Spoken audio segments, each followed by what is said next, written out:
الرحمن الرحيم الحمد لله رب العالمين الرحمن الرحيم مالك يوم الدين إياك نعبد وإياك نستعين اهدنا الصراط المستقيم صراط الذين أنعمت عليهم غير المغضوب عليهم ولا الضالين. اعوذ باللہ من الشیطان اللعین الرجیم. بسم اللہ الرحمن الرحیم. الحمد للہ رب العالمین والصلاة والسلام علی رسول اللہ وعلی آلہ الطیبین الطاہرین المعصومین المظلومین. بہت شکریہ ناظرین، آج ایک بار پھر ہمیں جوائن کرنے کا. ہم سورہ حمد کی تفسیر کے حوالے سے آپ کے سامنے سلسلہ دروس پیش کر رہے ہیں کہ جس کی آج چھٹی نشست میں ہم آپ کی حاضر خدمت ہیں، اور اب تک ہم نے 5 آیتوں کی تفسیر آپ کے سامنے پیش کی، اور 5ویں آیت کے حوالے سے جو دوسرا حصہ ہے آج ہم آپ کے سامنے پیش کریں گے. اس آیت کے اس گہری اور پرمعنی اور عمیق آیت کے دوسرے حصے کے حوالے سے جو تکمیلی نکات رہ گئے اور جو وضاحتیں اور جو چیزیں مکمل ہونا چاہتی ہیں انشاءاللہ ہم آپ کے سامنے پیش کریں گے. تو جیسا کہ اب تک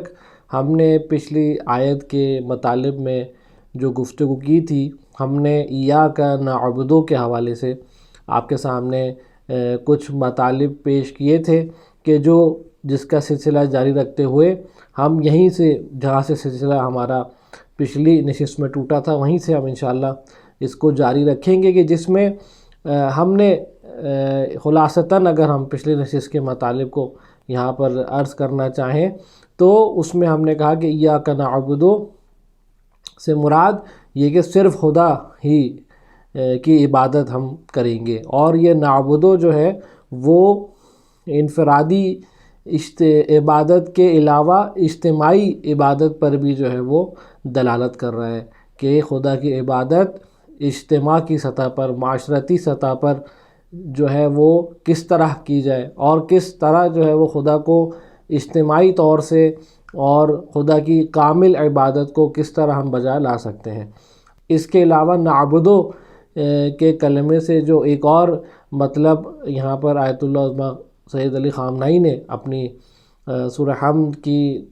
تفسیر میں جو ہے وہ بیان کیا، وہ یہ کہ نعبدو در حقیقت یہ جمع کا صیغہ جو استعمال ہوا ہے، اس کے دوسرا معنی یہ بن سکتے ہیں کہ احتمال دیا جا سکتا ہے کہ یہاں نعبدو جب انسان خدا کی بارگاہ میں نعبدو کہہ کر پکار رہا ہے تو یہ شخص جو ہے در حقیقت عالم خلقت کا نمائندہ بن کر خدا کی بارگاہ میں جا رہا ہے، اور وہ اس نعبدو کے اندر جمع کے صیغے کے اندر اپنے علاوہ پوری عالم خلقت کو جو ہے وہ مشاہدہ کر رہا ہے، اور اس عالم خلقت کو پورا کا پورا کامل طور سے خدا کے عبد کے طور سے جو ہے وہ دیکھ رہا ہے، خدا کے مخلوق کے طور سے دیکھ رہا ہے، اور خدا کے فرمان پر چلنے والے کے طور سے دیکھ رہا ہے، خدا کے آگے تسلیم محض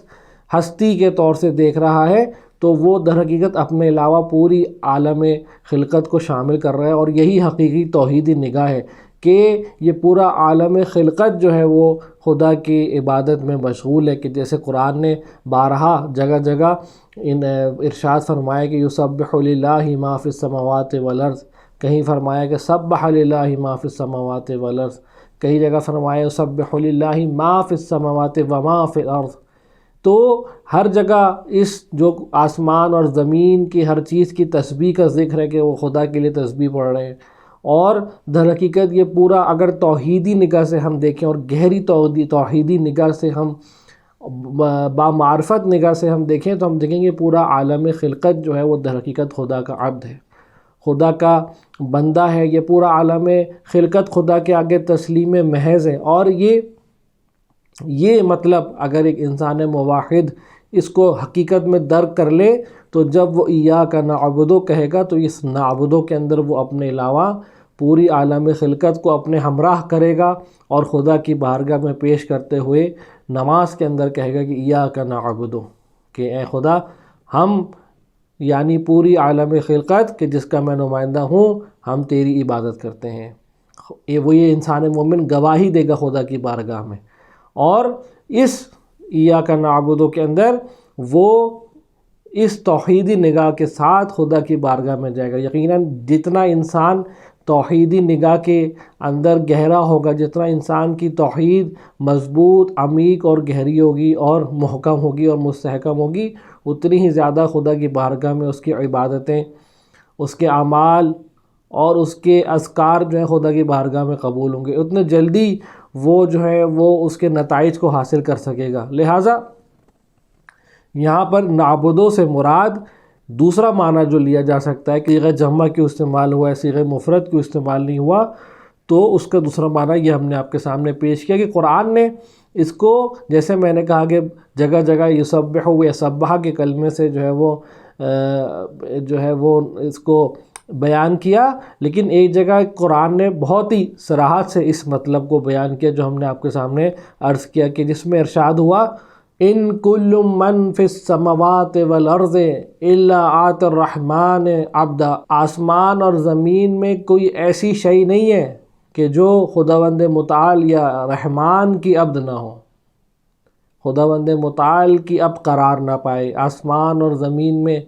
کوئی ایسی شے نہیں ہے، کوئی ایسی مخلوق نہیں ہے، کوئی ایسا موجود نہیں ہے، کوئی ایسی ذرہ بھی نہیں ہے کہ جو خداوند متعال کا عبد نہ ہو۔ لہٰذا یہ تمام عالم خلقت جو ہے قرآن کے مطابق یہ خداوند متعال کا عبد ہے، خداوند متعال کے آگے تسلیم محض ہے۔ تو یہ نعبدو کے حوالے سے یہاں پر دوسرا معنی کہ جب ہم نعبدو کہتے ہیں تو ہم درحقیقت یہاں پر نعبدو کے حوالے سے ہم نے دو معنی نقل کیے کہ نعبدو سے ایک مراد جو ہم پاتے ہیں وہ اجتماعی سطح پر عبادت ہے جو کمال عبادت کی علامت ہے، اور دوسرا معنی کیا کہ یہاں پر انسان مومن جو خدا کی بارگاہ میں نماز قائم کر رہا ہے یا ایاک نعبد کہہ رہا ہے، وہ در حقیقت خدا کی بارگاہ میں پوری عالم خلقت کو اپنی توحیدی نگاہ سے اپنے ساتھ ہمراہ کر رہا ہے اور خدا کی بارگاہ میں پیش کر رہا ہے کہ ایاک نعبد، کہ ہم پورا عالم خلقت تیرا بندہ ہے، تیرے عبد ہیں، اور میں اس عالم خلقت کا ایک جز ہوں جو تیرے سامنے گواہی دے رہا ہوں۔ تو لہٰذا یہ دو معنی نعبدو کے لحاظ سے، اس حوالے سے جیسے ہم نے ایاک نعبدو پر گفتگو کی، در حقیقت ہم نے اس عبادت کے مختلف جہتوں کو نعبدو کے اندر سے آپ کے سامنے بیان کیا، لیکن ہم اس مطلب پر ابھی بات کریں گے کہ در حقیقت عبادت سے کیا مراد ہے۔ یہ نعبدو کہ عبادت، جیسے ہم نے کہا کہ یہ نعبدو اجتماعی عبادت ہے یا خدا کے سامنے عالم خلقت کو پیش کرنا ہے در حقیقت، لیکن یہ عبادت کی حقیقت کیا ہے؟ عبادت کی اجمالی تعریف تو ہم سب کو معلوم ہے اور ہم سب اس سے آگاہ ہیں کہ پرستش کرنا ہے، لیکن حقیقت میں اگر ہم دیکھیں تو عبادت اصل میں حقیقت میں ہے کیا؟ تو در حقیقت عبادت لغت کے طور سے اگر دیکھیں تو کسی شیء کا کسی شیء کے آگے رام ہو جانا، تسلیم محض ہو جانا، ایک شیء کا دوسری شیء کا بندگی اختیار کر لینا، اس طرح کہ بالکل اس کی مخالفت کی گنجائش نہ ہو، بالکل اس کے امر کے آگے مخالفت کی گنجائش نہ ہو، اس کے امر کی مقابلے کی گنجائش نہ ہو، اس کے امر کے رد ہونے کی گنجائش نہ ہو، اس طرح کسی شیء کا کسی شیء کے آگے رام ہو جانا، تسلیم محض ہو جانا، بندگی اختیار کر لینا، اسے کہتے ہیں عبد ہو جانا، یا اگر فعل میں کہا جائے تو عبدہ اس کو کہا جائے گا۔ پرانے زمانے میں کچے راستے ہوتے تھے کہ جس پر لوگ سفر کرتے تھے، اور کہ جن کے اندر جو کچے راستے ہوتے ہیں معمولاً ان کے اندر جو ہے وہ پہاڑوں سے یا ریگستانوں سے یا جنگلات میں، تو وہ معمولاً کچے راستے جو ہوتے ہیں وہ اذیت ناک ہوتے ہیں۔ کیونکہ ان کے جو راستوں کے اندر کنکریاں، پتھر یا کانٹے ہوتے ہیں، وہ انسان کو یا حیوان کو اذیت کرتے ہیں اس کے پیروں کو۔ لیکن اگر اس پر زیادہ چلا جائے اور راستوں کو زیادہ سے زیادہ استعمال کیا جائے تو وہ راستے کچھ مدت بعد جو ہے وہ ہم دیکھتے ہیں کہ وہ بالکل فلیٹ ہو جاتے ہیں، ان کے کنکر پتھر جو ہوتے ہیں وہ زمین کے اندر دب جاتے ہیں، دھس جاتے ہیں، اور وہ کانٹے اور جو چیزیں ہوتی ہیں وہاں سے رفتہ رفتہ دور ہو جاتی ہیں، اور ایک باقاعدہ ایک کچا راستے کے طور سے آہستہ آہستہ وہ راستہ صاف ہوتا رہتا ہے، اور ایک باقاعدہ ایک گزرگاہ بن جاتی ہے کہ جس سے انسان ننگے پیر یا حیوان یا کوئی اور مخلوق جو ہے وہ یا کوئی اور شے جو ہے وہ یا آج کے زمانے میں کوئی بھی گاڑی یا جو وہیکل جو ہے وہ آرام سے گزر سکتی ہے، وہاں پہ کوئی اذیت اور آزار کی جو ہے وہ مشکل نہیں رہتی۔ تو ایسے راستوں کو، جو کچے راستے کہ جو شروع میں اذیت ناک ہوتے تھے اور بعد میں استعمال کے بعد رفتہ رفتہ وہ انسان کی گزر کے قابل ہو جاتے تھے، آسان ہو جاتے تھے، اور ان کے راستے کی کنکر اور پتھر اور اونچے نیچے جو ہے وہ اونچ نیچ جو ہے وہ آہستہ آہستہ جو ہے وہ ایک اچھے شیپ میں آ جاتی تھی، تو ایسے راستے کو معبد کہا جاتا تھا۔ معبد یعنی کیا کہ ایسا راستہ کہ جو انسان کے لیے بالکل اپنے آپ کو دبا چکا ہے، انسان کے آگے بالکل اپنے آپ کو تسلیم کر چکا ہے، اور اب انسان جو ہے وہ اس نے اپنی ساری رکاوٹیں جو ہے انسان کے سامنے سے یا اپنے گزرنے والے کے سامنے سے ہٹا لی ہے، اور وہ اس کے سامنے بالکل بچ چکا ہے اور اس کے اختیار میں آ چکا ہے، ایک طرح سے رام ہو چکا ہے اس کے سامنے۔ تو ایسے راستوں کو معبد کہا جاتا تھا قدیم میں۔ تو وہاں سے یہ کلمہ آہستہ آہستہ جو ہے وہ عبدہ یا عبد عبدہ کے فعل میں آ کر عبادت کے معنی میں آ گیا، پرستش کے معنی میں آ گیا، رام ہونے کے معنی میں آ گیا، بندگی کرنے کے معنی میں آ گیا، عبادت کرنے کے معنی میں آ گیا۔ اور در حقیقت یہ عبادت جو ہے، جیسے کہ ہم نے کہا، یہ لغوی جو ہے اس کے جڑ اور اصل تھی، اور اصطلاحی معنی میں یہ پرستش اور عبادت اور بندگی کرنے کے معنی میں آتا ہے۔ اور خدا واحد وہ ذات ہے کہ جس کی بندگی جو ہے وہ جائز ہے، جس کی عبادت اور پرستش جائز ہے۔ اس کے خدا کے علاوہ کوئی اور ہستی کہ جس کو عبادت کے لائق سمجھا جائے، ایسی کوئی ہستی کے وجود کا امکان ہی نہیں ہے۔ کیوں؟ کیونکہ جیسے ہم نے کہا کہ خداوند متعال رب العالمین ہے۔ توحید نظری کی منزل میں ہم نے اس باتوں کو حل کیا، ان باتوں کو بیان کیا۔ خدا رب العالمین ہے، خدا کے لیے حمد ہے، خدا اللہ ہے، خدا جو ہے وہ مالک حقیقی ہے، صرف اسی کے سامنے جو انسان جھک سکتا ہے، کیونکہ اس کا حقیقی، اس کے ہر شے اول و آخر کا مالک جو ہے وہ خداوند متعال ہے۔ اس کے علاوہ کوئی اور ذات جو ہے وہ مالک حقیقی نہیں ہے۔ لہٰذا عبادت جو ہے وہ صرف خدا کے لیے ہے۔ اور اگر ہم دیکھیں تو خدا کی عبادت کے اندر، کہ جیسے ہم کہا کہ ایاک نعبد، کہ ہم صرف تیری ہی عبادت کرتے ہیں، تو کیا وجہ ہے کہ صرف خدا کی عبادت کی جاتی ہے، کسی اور کی عبادت نہیں کی جاتی؟ اگر ان چیزوں کو ہم کچھ نکات میں کے طور سے آپ کے سامنے بیان کرنا چاہیں تو سب سے پہلے خدا کی بندگی کے اندر کیا چھپا ہوا ہے کہ جو صرف خدا کو جو ہے وہ عبادت کے لائق سمجھ آ رہا ہے؟ تو سب سے پہلی بات ہے کہ خدا کی عبادت کے اندر فضیلت چھپی ہوئی ہے، کرامت چھپی ہوئی ہے۔ انسان صرف خدا کی عبادت ہے کہ جو انسان کو فضیلت عطا کرتی ہے، کرامت عطا کرتی ہے۔ اس کی کیا وجہ ہے؟ کیونکہ انسان جب بھی خدا کے علاوہ کسی اور مخلوق کی عبادت کرے گا تو در حقیقت وہ اپنے آپ کو محدود کر دے گا۔ کیوں؟ کیونکہ خدا کے علاوہ ہر شے، ہر مخلوق، چاہے وہ کتنی بلند مرتبت کیوں نہ ہو، وہ محدود ہے، وہ مخلوق ہے۔ اب انسان اگر اس کی عبادت کرنا شروع کر دے گا تو یقیناً اس نے اپنے سامنے جو اسکوپ یا ہورائزن کھولا ہے، اور کسی اور کی عبادت کے ذریعے وہ محدود ہو جائے گا۔ وہ کمالات جو وہ حاصل کرنا چاہے گا وہ محدود ہو جائیں گے۔ کیوں؟ جس کی وہ عبادت کر رہا ہے وہ محدود ہے، جس کی وہ عبادت کر رہا ہے وہ محدود ہے، لہٰذا اس کے خود ہاتھ بندے میں۔ لہٰذا انسان جو ہے اس کی کسی اور کی اگر بندگی اختیار کرے گا تو اس کے اندر کرامت نہیں ہے، اس کے اندر فضیلت نہیں ہے، بلکہ اس کے اندر جو ہے وہ ذلت ہے، غلامی ہے، اس کے اندر غلامی ہے اور ذلت ہے، عزت نہیں ہے۔ وہ واحد ذات کے جس کی بندگی کے اندر، جس کی غلامی کے اندر، جس کی عبادت کے اندر عزت ہے، وہ خدا بند متعال کی ذات ہے۔ کیوں؟ کیا وجہ ہے؟ اس کی مین وجہ یہ ہے، اس کی اہم ترین وجہ یہ ہے کہ خدا بند متعال کی ذات لامحدود ہے، اس کے کمالات لامحدود ہے۔ انسان جب اس کی عبادت کرتا ہے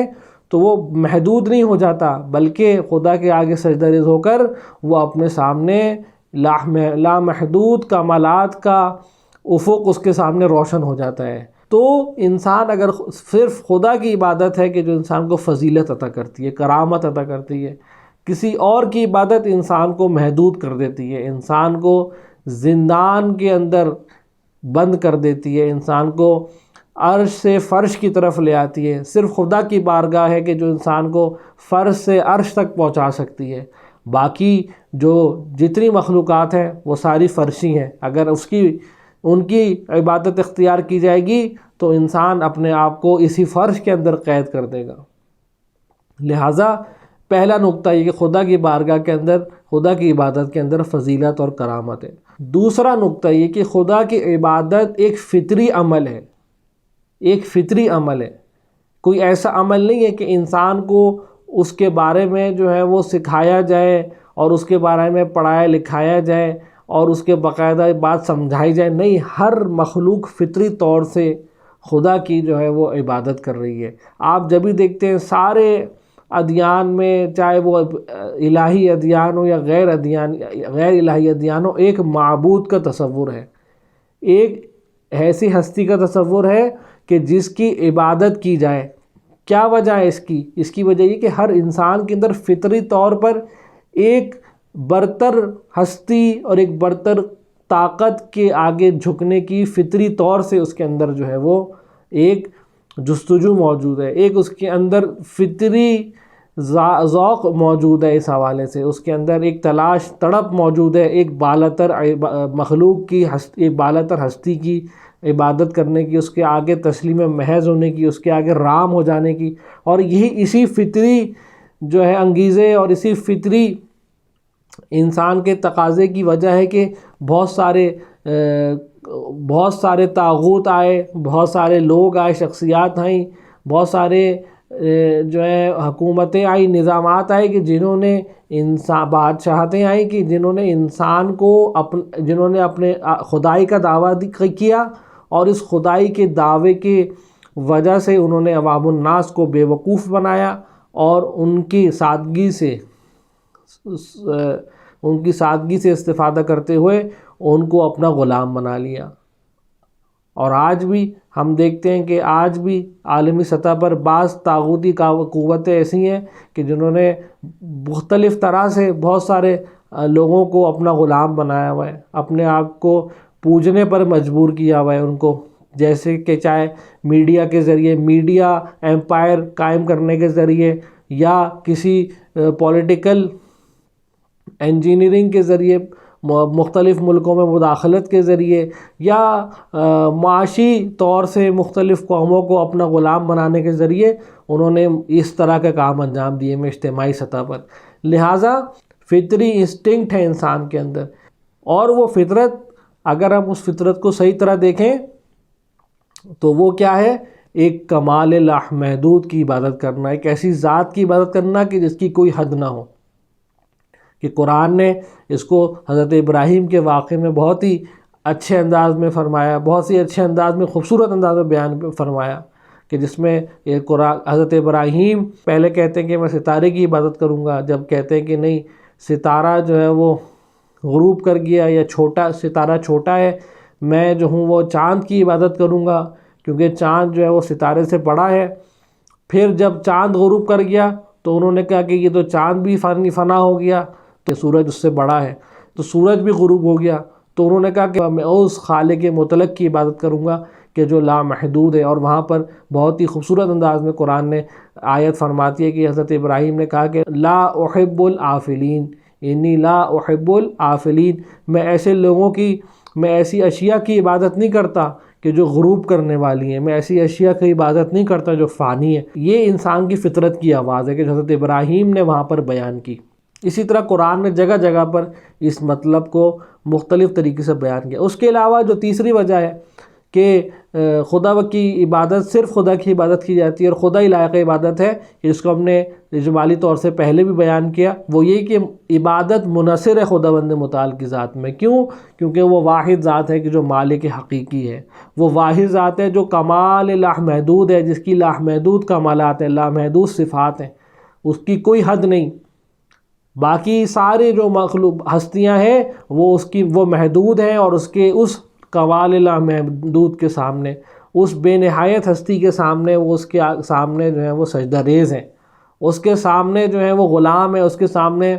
ہر ہستی جو ہے، جیسے ہم نے کہا پوری عالم خلقت اس کے سامنے سجدہ ریز ہے، اس کے سامنے تسلیم محض ہے، جھکی ہوئی ہے۔ لہٰذا صرف خداوند متعال ہے کہ جس کی عبادت جو ہے وہ لائق، جو عبادت کا لائق ہے، منحصر ہے جس میں عبادت۔ آج ہمارے خود مذہب میں اگر کچھ لوگ کسی اور ہستیوں کو جو ہے وہ خدا کے مقابلے پر لاتے ہیں، چاہے وہ ہستیاں معصومین کیوں نہ ہوں، چاہے وہ ہستیاں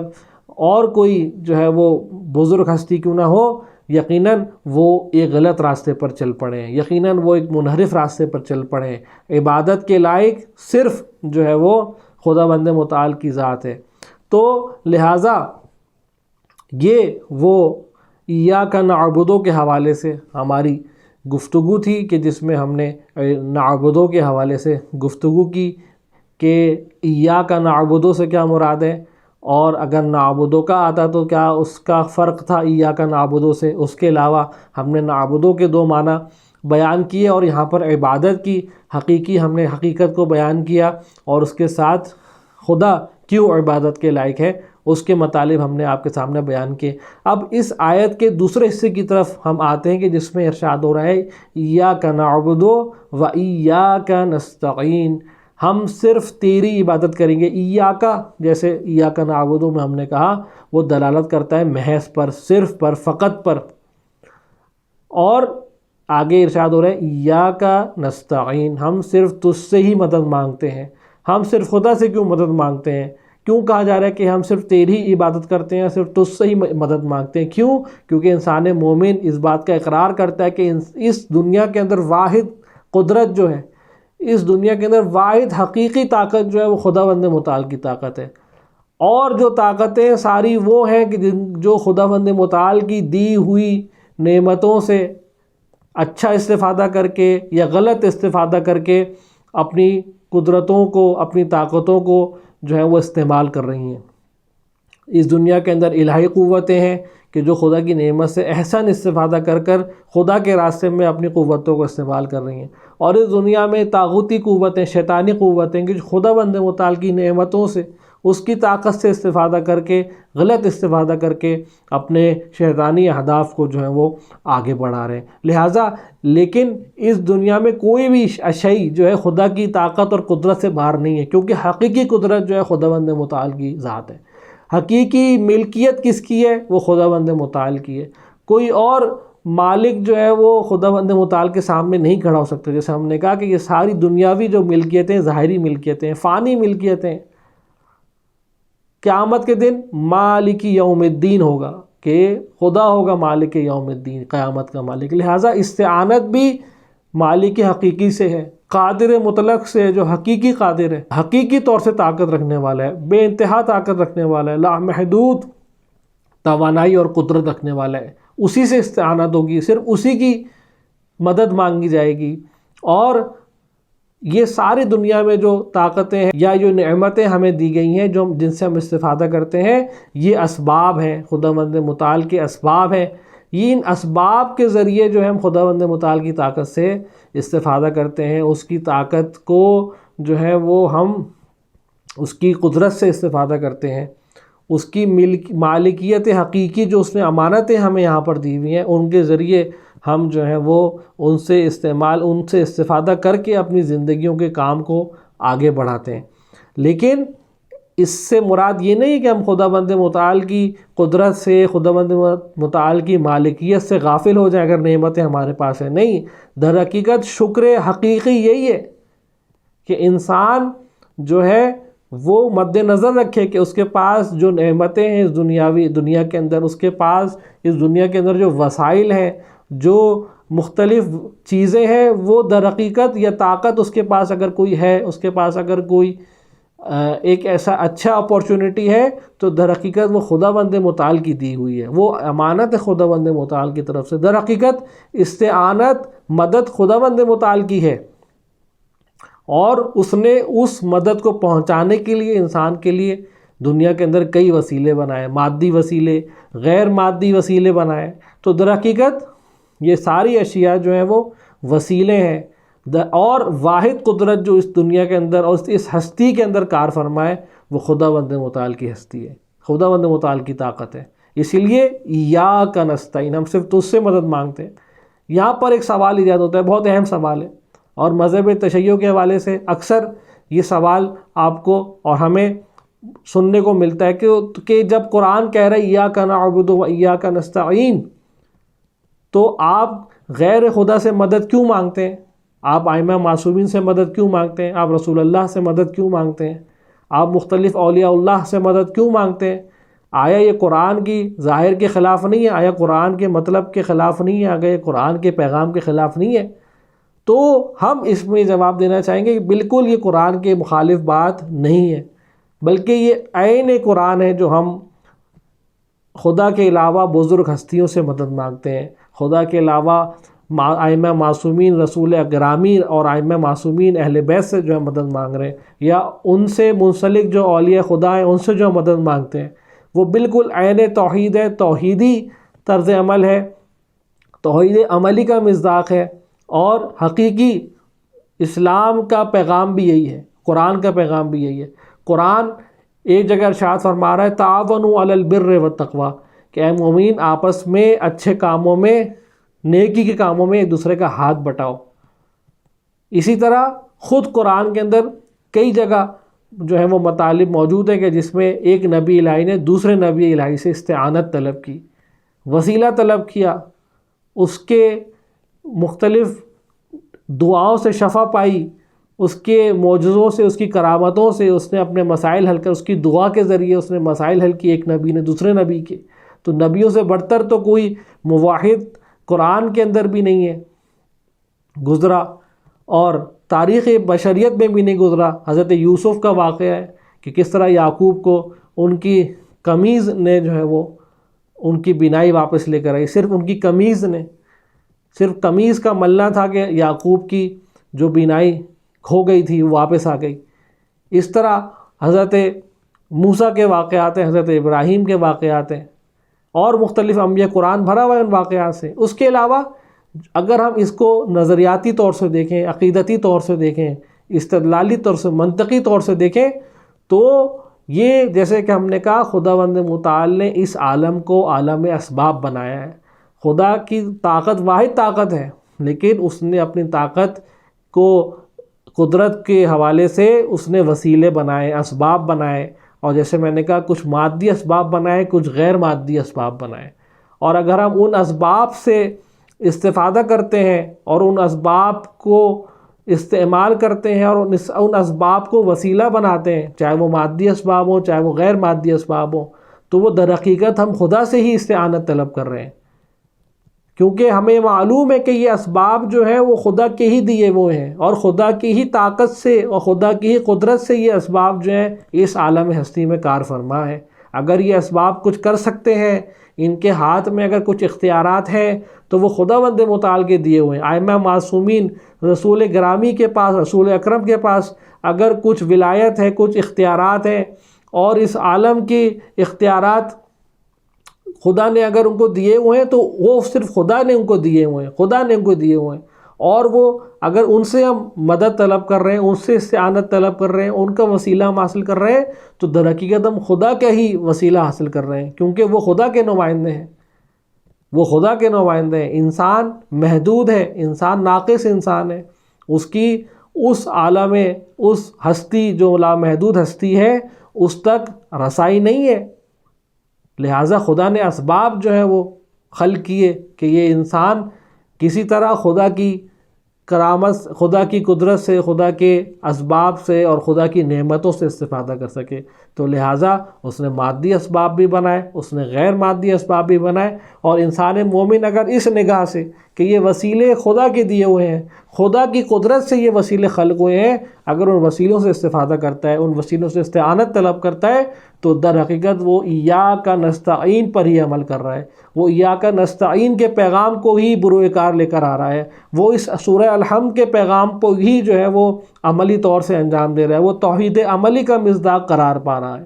لہٰذا ہم دیکھتے ہیں قرآن کے اندر انبیاء کے واقعات بھی موجود ہیں، ہم خود ائمہ معصومین کی سیرت میں دیکھتے ہیں، خود ہم رسول اکرم کی سیرت میں ہم نے کس طرح انہوں نے جو ہے وہ لوگوں کو اپنے زمانے میں، اپنے زندگی میں جو ہے وہ ظاہری زندگی میں جو ہے وہ شفا دی، لوگوں کی مسائل حل کیے، لوگوں کے اپنی دعا کے ذریعے، مختلف کرامات اور معجزوں کے ذریعے، اور ابھی تک ہم دیکھتے ہیں کہ کس طرح معصومین کے توسل سے، رسول اکرم سے توسل کرنے سے مومنین کی مسائل اور حاجات جو ہیں وہ پوری ہوتی ہیں۔ اور یقیناً یہ سارے جو استعانتیں ہم طلب کرتے ہیں معصومین سے اور ائمہ سے اور رسول اکرم کی ذات مبارکہ سے، تو وہ عین توحید ہے اور وہ توحیدی عمل ہے، کیونکہ یہ سارے وہ اسباب ہیں کہ جو خود خدا نے جو ہے وہ خلق کی ہے، اور یہ وہ اسباب ہیں کہ خود ان کی خلقت پر خدا فخر کرتا ہے، خدا ان کی خلقت پر فخر کرتا ہے اور چاہتا ہے کہ جو ہے بندے، میرے بندے ان کے ذریعے مجھ سے مانگیں۔ تو یہ اس آیت کے دوسرا حصہ کہ جس میں ہم نے اس آیت کے حوالے سے تکمیلی نکات اور ضروری وضاحتیں آپ کے سامنے جو ہے وہ بیان کی، اس آیت کی گہرائیوں کو ہم نے آپ کے سامنے بیان کیا۔ انشاءاللہ امید کرتے ہیں کہ ان مطالب سے آپ نے استفادہ کیا ہوگا۔ ہمیں دعاؤں میں یاد رکھیے گا، انشاءاللہ کل اس سلسلے کو آگے بڑھائیں گے۔ جب تک کے لیے ہمیں اجازت دیجیے۔ والسلام علیکم ورحمۃ اللہ وبرکاتہ۔